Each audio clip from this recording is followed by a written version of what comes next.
are very few companies that know more about the internet than Google. And here to share with us about that dark side of the internet, web spam, is Google's Matt Cutts. Please welcome out Matt.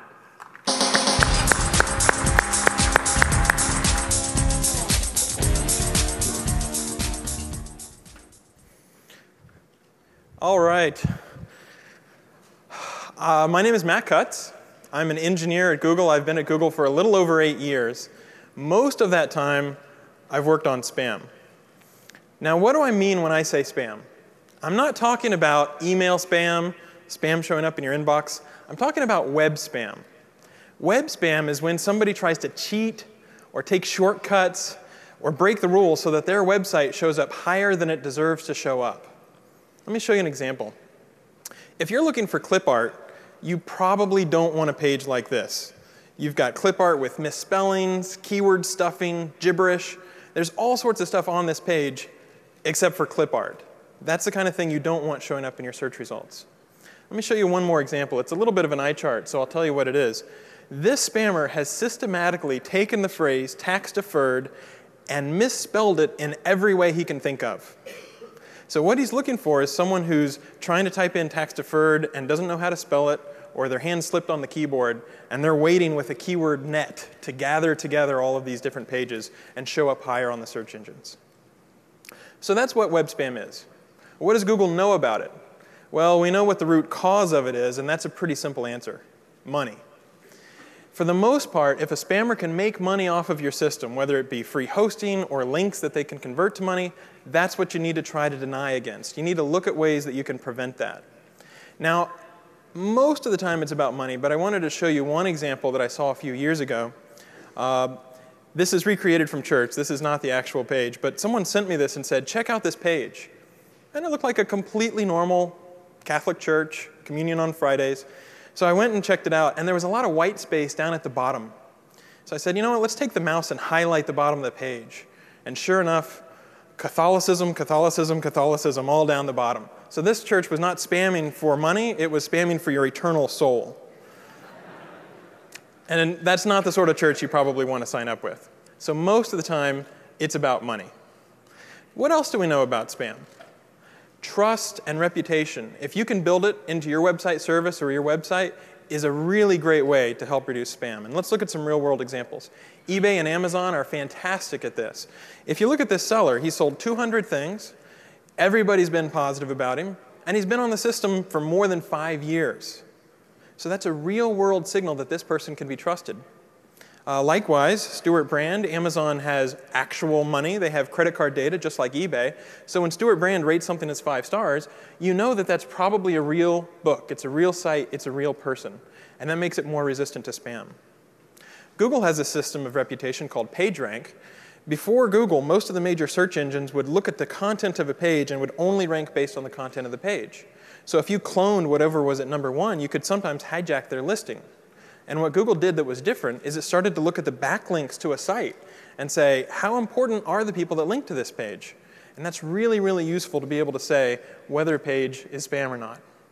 So the takeaway is actually pretty simple. Look for ways to build a little bit of reputation into your system. And I want to highlight this point here in red. You don't just have to cost spammers money. You can also cost them time. You can cost them effort. If a spammer gets frustrated whenever he tries to spam your system and get a reward, he's more likely to bypass you and go and look for some easier prey.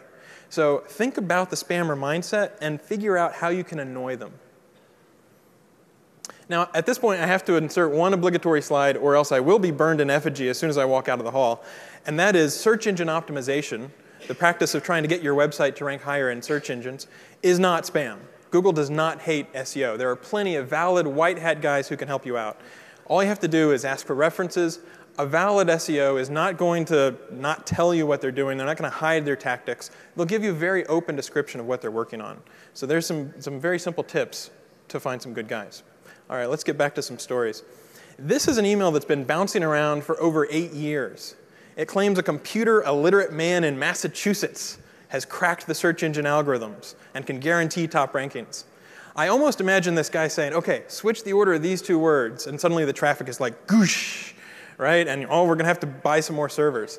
And it just doesn't work that way. you need to apply your critical thinking skills. So this one's a little hard to read, but it's a fax from the official Internet Registry and Optimization Bureau. There is no such thing, right? So when a board member comes to you and says, oh, I got this fax, or I got this letter and we had to pay $65 for our annual website search engine listing, just shake your head and let them know you don't have to pay money to the search engines to be ranked. Now there's another thing that Google knows about spam, and that is spammers are human. They make mistakes, and so they leave footprints. The takeaway here is whenever you're running your own service, try to get as much data as you can, because the spammers won't look organic in every possible way. You might not be able to read the text here, but I'll read it for you. Someone has bought this computer illiterate man's package, and he got a template, and he filled it in, and it says, insert your hidden text here, right? The spammers are dumb enough that they'll insert the hidden text into the template, but they don't take out the comment that says, here's where my spam is.